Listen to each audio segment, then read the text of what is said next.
Als Kind ist jedes Jahr in der Herbstferien so 2-3 Tage dick angestrichen in der Agenda von unserer Familie. Dann hat nämlich die Mami mich und meine Geschwister eingepackt und wir sind zu meinem Grossvater in die Obstanlage gefahren. Äpfel auflesen ist auf dem Programm gestanden. Ich sehe noch vor meinem inneren Auge, wie die Körbe ausgesehen, wo jeder einen bekommen hat. Mir ist dann strategisch um die Bäume herum gestanden und hat von außen gegen innen aufgelesen. Die faulen Äpfel hat man in die Mitte zum Stamm rühren. Die Körbe sind gefüllt worden. Dann ist man mit dem Korb zum Grossvater oder zum Onkel gelaufen. Die sind in Jutesäcke abgefüllt worden, zusammengebunden. Da hat man helfen, zum Zuheben oder einen Knopf machen. Dann haben die starken Männer die Säcke auf einen Anhänger geladen. Und das Grösste war, wenn man mit in die Mosti fahren durfte. Die Äpfel hier reinleeren, dann sind sie gewaschen worden, gemahlen, frisch gepresst. Und das Allergrößte war, mit dem mitgebrachten Becher dort den frischen Most trinken, oder? Das ist wahnsinnig erfrischend. Wenn man sich nicht ganz zurückheben konnte, auch leicht abführend. Nicht ganz immer freiwillig sind wir Äpfel auflesen. Aber der Deal war, das ganze Jahr Süssmost daheim haben. Doch nicht nur die Ernte ist mir in Erinnerung, sondern ich habe es einfach geliebt, bei meinem Grossvater zu sein, ihm hinein anzuhüsseln, als kleiner Bub. Immer, wenn wir frei hatten, am Nachmittag, sind wir eigentlich dort gewesen. Genau, ihm nachzulaufen. Und dann war es eben nicht nur die Äpfelernte, sondern ich mag mich an jene Situation erinnern, wo ich mit ihm in dieser Obstanlage war, wo es zum Beispiel um Äpfelbäume schneiden gegangen ist. Da war er ein kleiner Experte. Und natürlich als Kind fragt man dann, wieso machst du das? Oder was machst du da?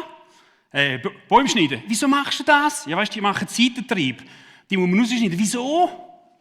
Ja, dort geht alle Kraft rein. Und wenn man die abschneidet, dann bleibt der Baum gesünder oder er hat dann Kraft für die Äpfel.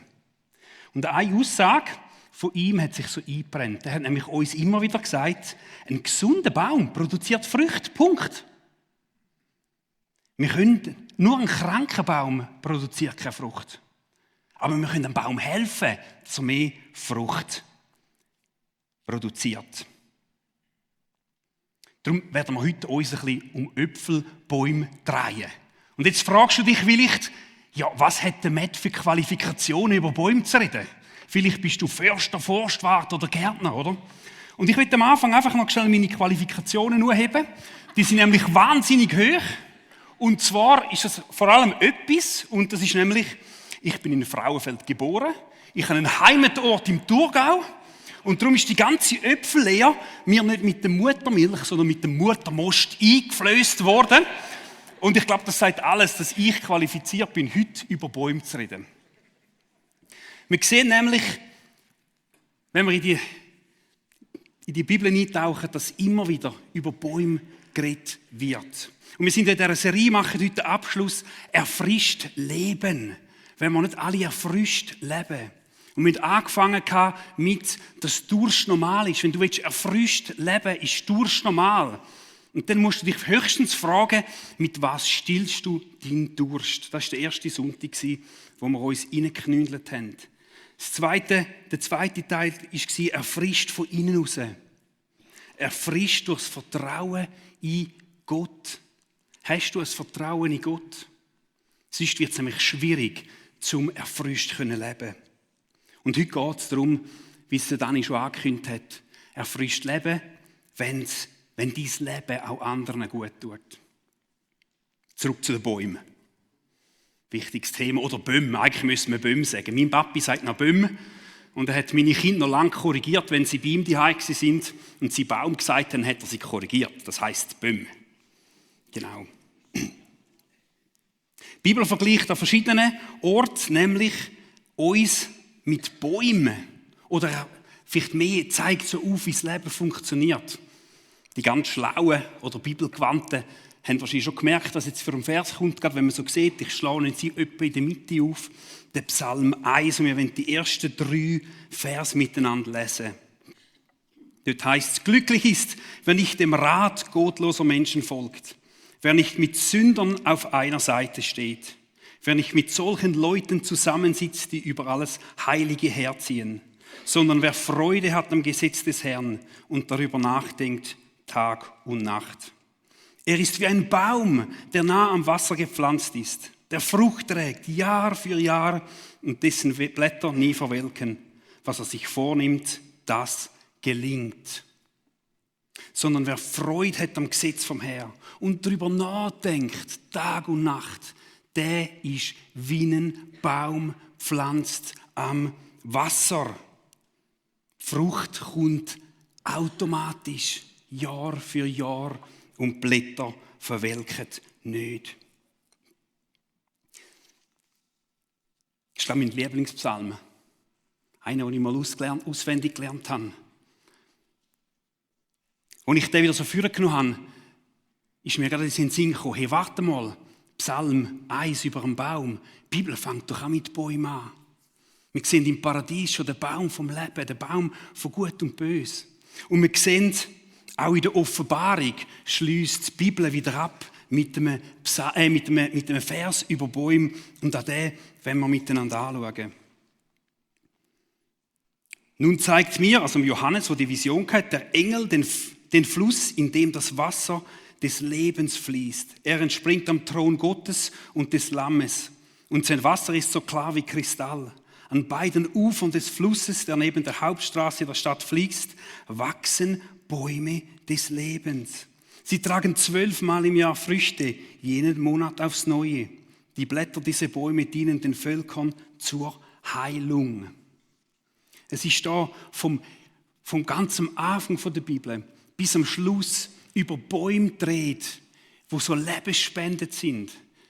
All die Bäume sind pflanzt nahe bei Gott und ziehen die Kraft aus dem Gott raus, aus dieser Verbundenheit mit ihm. Und all die Bäume produzieren Früchte.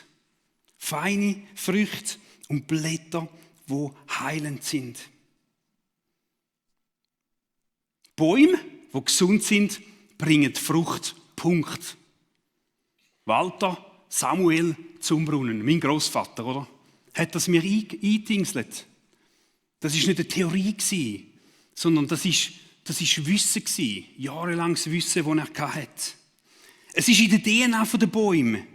Höchstens die Umstände kann der Baum dazu bringen, dass die Frucht kleiner wird oder ausbleibt.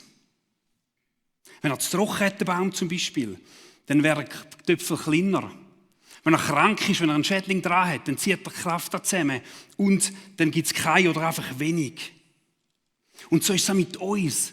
Wenn wir mit Gott verbunden sind, wenn wir an dem Lebensstrom sind, an dem lebendigen Wasser, dann bringen wir Frucht. Punkt. Gott denkt dein Leben immer multiplikativ und nicht einfach individuell. Früchte entstehen darum beim Baum und in unserem Leben nicht durch Anstrengung. Ein Baum strengt sich nicht an zum Frucht machen, sondern das passiert einfach, wenn die Umstände stimmen. Und so auch bei uns. Unsere Früchte entstehen aus der Verbundenheit mit dem Gott.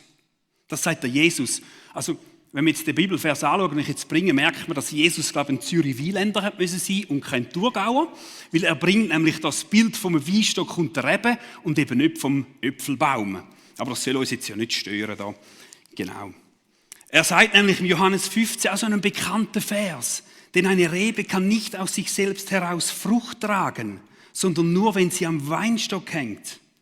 Ebenso werdet auch ihr nur Frucht bringen, wenn ihr mit mir verbunden bleibt. Ich finde das mega entlastend. Oh, mega entlastend. Hey, du musst nichts.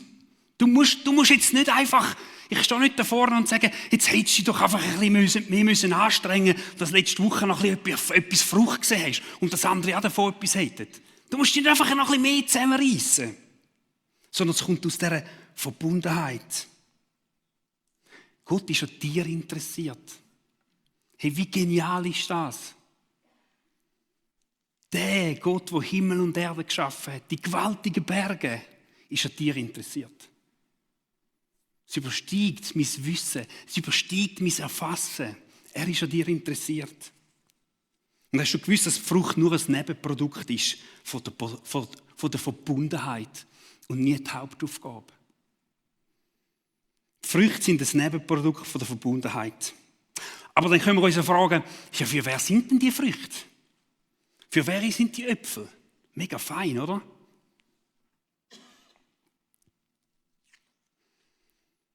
Ist euch schon mal aufgefallen, dass ein Baum keinen einzigen Äpfel isst? Ja, da muss man sich mal, ich meine, hast du das schon mal überlegt? Im Vorbereiten habe ich mir das überlegt.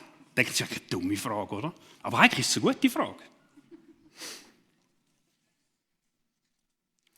Der Äpfel ist biologisch gesehen eine Frucht, wo der Zweck darin ist, dass die Samen verbreitet werden und der Äpfel ist so konstruiert, dass er anziehend wirkt. Nicht nur, wenn ein Migros und der Coop noch polieren und noch ein bisschen mit Wachs einstreichen, oder?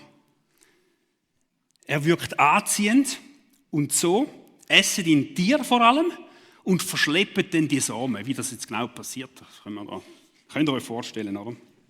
Und somit ist die Haltung von dieser Baumart gesichert. Das ist das Ziel von einer Frucht, das ist die Bestimmung von einer Frucht. Nicht einfach, dass der Baum schön aussieht, nicht, dass der Baum die lagert und selber isst. So ist es auch bei uns. Die Früchte, unsere Früchte aus dieser Verbundenheit mit Gott, die sind primär nicht für uns gedacht. Sie dienen anderen. Ich meine, jetzt kann ich nicht sagen, die Früchte sind nicht für euch und ich gebe die niemandem, dann will jemand einen Äpfel haben.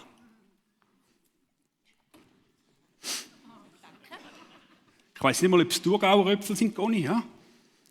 Nicht so schüch, oder? Ja, das Rühren ist ein bisschen heikel. Schau. Der Dani.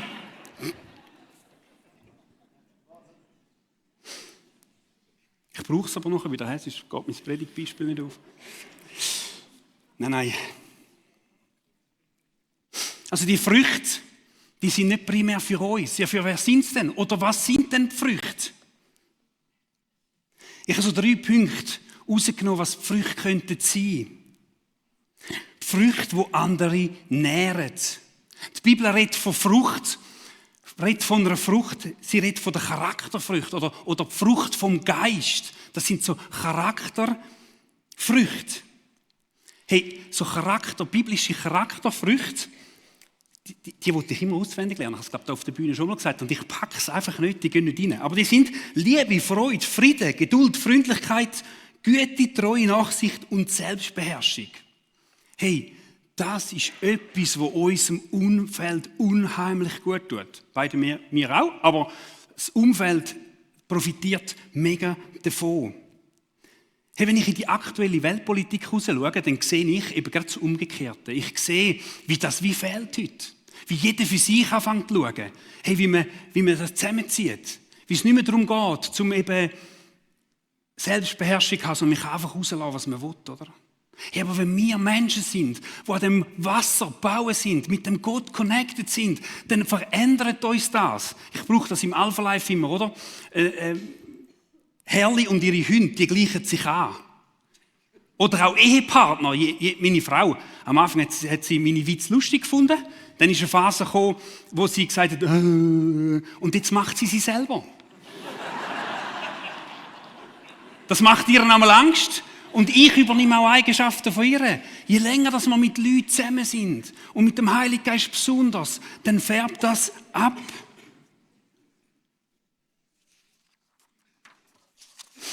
Hey, wenn die Charakterfrüchte fehlen, kann es mega auch mühsam sein. Habt ihr schon mal in einen Äpfel reingebissen, also voller Freude, in ihn reingebissen? Hat wunderbar von uns ausgesehen. Und als er reingebissen hat, hat er so einen komischen Geschmack oder vielleicht komische Konsistenz gehabt.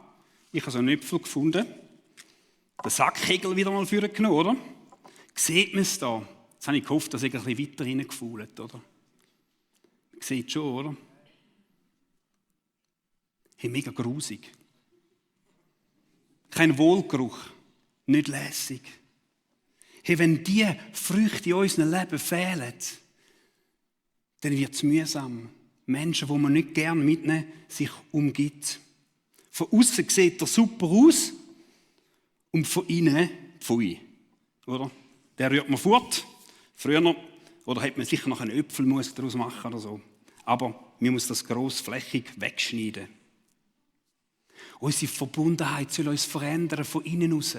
Ähnlicher machen wie Jesus. Und Jesus hat ja selber gesagt an den Jüngern, an der Liebe, die ihr untereinander habt, wird die Welt erkennen, dass ihr zu mir gehört. Mich begeistert das. Wir haben also Früchte, wo andere nähren, die auf den Jesus hinweisen. Dann Früchte, ganz offensichtlich, wo anderen dienen. Hey, du bist mit Gaben ausgerüstet worden. Gott hat sich etwas überlegt, was er dich gemacht hat. Hey, je besser, dass wir wissen, für was wir geschaffen sind, je besser, dass wir wissen, dass wir gut können, je mehr können wir unserem Umfeld dienen.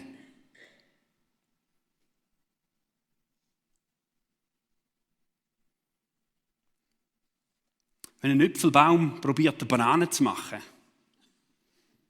dann wird es mega streng, oder? Ja, aber wie viel Mal habe ich als Äpfelbaum den Dani oder den Timon oder irgendjemanden gesehen, oder den Florin, der so gut kochen kann, oder? Und er denkt, ich will das auch. Und vielleicht für 4 oder 5 Personen geht es. Aber für 200, wie es der Florin kann, ist es nicht ganz so einfach, oder? Hey, wenn wir etwas probieren zu sein, wo wir nicht sind, dann ist das wieder so eine verfaulte Frucht. Hey, wenn wir herausfinden, dass wir gut können, das zelebrieren, das weiterentwickeln und das brauchen in einer Gemeinschaft, in unserem Umfeld, dann ist das eine Frucht, die erfrischt.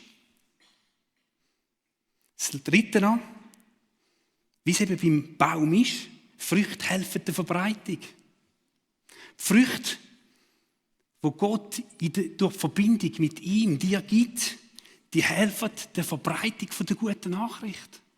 Dort, wo wir einfach sind und das rausstrahlt, nicht eben selber gemacht, dort ist das brutal ansteckend, wie so einen saftigen Äpfel am Sommertag.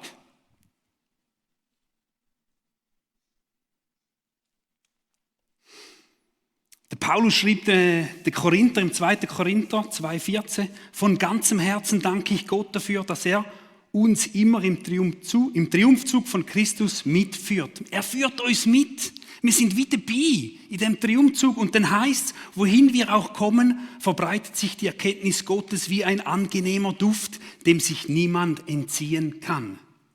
Hey, so Äpfel, das schmeckt jetzt gar nicht mega, aber so Äpfel können auch mega fein schmecken.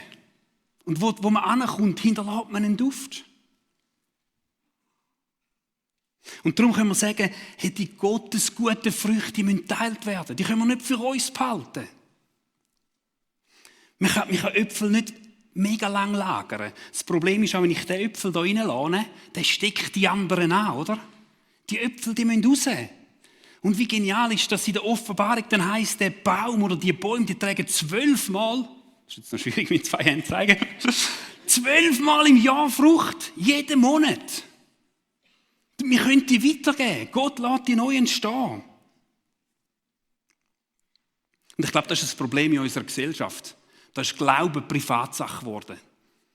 Ich habe diese Woche einen Podcast gehört von 2 Theologen, die gesagt haben, jetzt brechen wir mal die Lanze und reden darüber, wie es eigentlich doch peinlich ist, über den Glauben zu reden. Ich habe das mega gut, mutig gefunden, dass 2 Theologen sagen, ich finde es schwierig, wie machen wir das? Dass es nicht plakativ wird, nicht so aufgezwungen und trotzdem, wenn wir es machen. Glauben ist nicht einfach Privatsache. Ich glaube, gerade in unserem Kontext haben wir die Evangelisation, das darf man ja fast nicht mehr sagen, das Wort, wir haben die Evangelisation aus der Jüngerschaft getrennt. Das sind 2 verschiedene Sachen. Man weiss, man investiert sich ins Bibelstudium oder man redet mit Gott, man betet, man macht und tut. Aber man gibt das nicht weiter. Aber bei Jesus war es zusammen. Jesus hat seine Jünger zusammengenommen. Die sind mit ihm gelaufen, die haben gesehen, wie er es macht und dann hat er es rausgeschickt. Hey, probier mal. Dann ist es verreckt, ist nicht gut gekommen. Hat sie wieder müssen lernen. Aber das war nicht, jetzt musst du zuerst 20 Jahre Christ sein und dann darfst du. Es ist so, du kommst rüber und du teilst es. Im Alpha sehe ich das. Da nehmen einmal Leute ihre Freunde mit oder Familie oder was auch immer. Und es ist so spannend, die Begleiter sehen, was das mit ihnen macht, wenn sie sehen, wie Gott diesen Menschen begegnet. Die kommen den Boost über. Die haben sich rausgewagt, um jemanden einzuladen. Und die kommen den Boost über in ihrem Glaubensleben. Darum liebe ich Alpha, weil ich immer dabei sein darf, oder? Segen kann zum Fluch werden. Ich weiss nicht, was sich meine Mami gedacht hat. Wir hatten nämlich noch eine Bünd gehabt. Und die Mami ist mit dieser glorreichen Idee gekommen, Schlangen zu Gitti zu pflanzen. Ich meine, wer hätte das gern? Also für mich als Kind war das schon ein Stumpfsinn, oder? Dann hat man die dummen Pflanzen gepflanzt, hegt und bäbelt und gemacht und tun. Und sie haben Frucht gebracht, oder? Aber es war so ein Zugetti-Jahr, oder?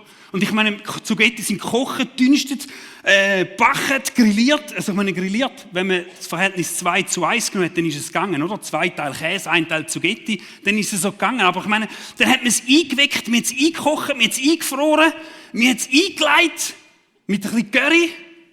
Und ganz ehrlich, ich meine, das Schlimmste ist, dann hat man es sogar in Kuchen verpackt, oder? Ein Zugetti-Kuchen. Der war eigentlich saumässig fein, aber das hätte man ja nicht sagen können. Sonst wären wir ja nicht konsequent gewesen, oder? Das Beste war, wenn man die Zugetti geteilt hat. Und es hat dort, ich weiss auch nicht, Zeiten gegeben, wo man die Familie Gremlich eigentlich nur mit so einem Korb oder mit einem Mikrosack gesehen hat rumlaufen. In Kille, auf Besuch, gefühlt überall hat man Zugetti mitgenommen und hat die verschenkt, weil man so viel hatte, oder? Aber es ist so ein gutes Bild, wenn wir das Gute probieren, für uns zu behalten. Ich glaube, es kommt nicht gut. Es lampert uns aus dem Kopf raus. Wir wissen nicht mehr, was damit machen. Es fängt an zu verfaulen. Früchte sind immer da zum Weitergeben. Mega wichtig.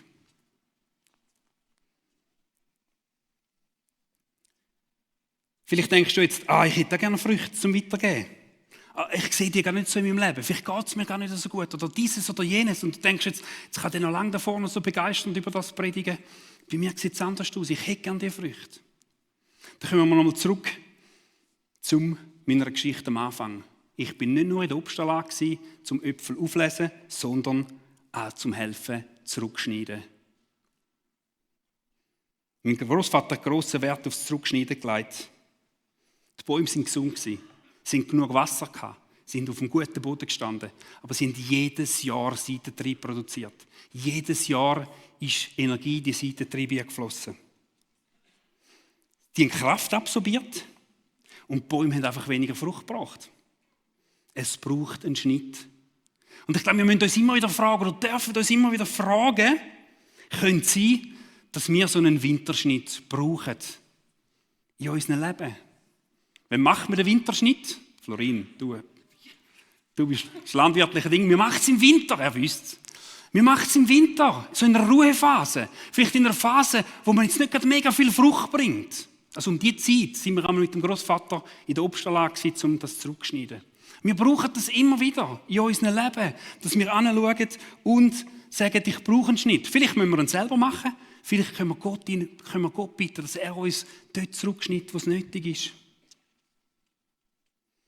Die Zweige, die Äste sehen saumässig gut aus. Die sind im Saft. Die machen auch Blätter und alles, oder? Aber sie machen keine Frucht.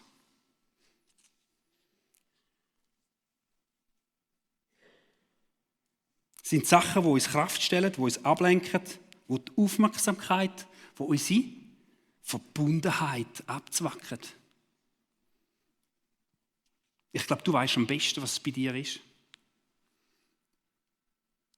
Du weißt am besten persönlich, ich will das jetzt dir gar nicht sagen. Ich kann nur sagen, was mir so ein bisschen in den Sinn reingekommen ist, oder? Endlose Newsfeed. Früher hast du die Zeitung auf Papier gehabt, hast du sie einmal am Tag gelesen. Heute hast du sie im Hosensack und kannst durchscrollen. Jede freie Minute kannst du das Feuer nehmen und kannst schauen, was ist gelaufen. Social Media scrollen, oder? Einfach Doomscrolling, sagt man, oder? Einfach die Zeit geht vorbei. Check mal deine Bildschirmzeit. Wo geht deine Zeit an? Welche Apps hast du offen? Also ich brauche es fürs Arbeiten, gell? Also, darum ist bei mir die Bildschirmzeit schon hoch. Es können aber auch negative Gedankenmuster sein, oder? Selbstmitleid. Das Vergleichen. das Vergleich ist doch ein guter, oder? Hey, denen geht es immer gut. Denen fällt alles in den Schoss, oder? Und ich komme immer zu kurz. Immer so Äpfel. Verwünsche in den Migros. Sorgen.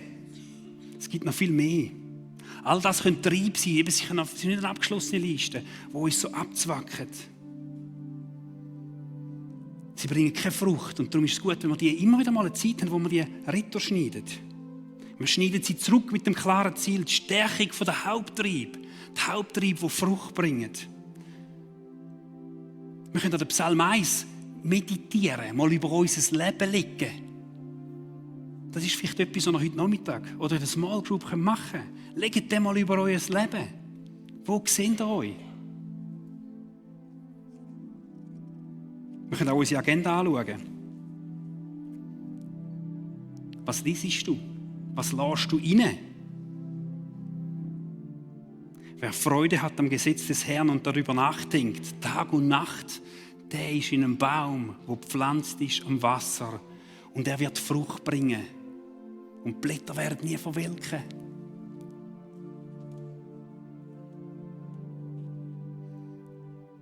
Ich komme zum Abschluss mit ein paar Fragen. Wo habe ich Frucht in meinem Leben? Und wie sieht es um meine Äste aus? Wo hast du Frucht und was machst du damit? Vielleicht wird dir Gott in dieser Saison weniger Frucht geben und mehr einmal die Äste zurückschneiden. Nicht, weil er dich begrenzen will, sondern weil er Raum schaffen will, Kraft kanalisieren.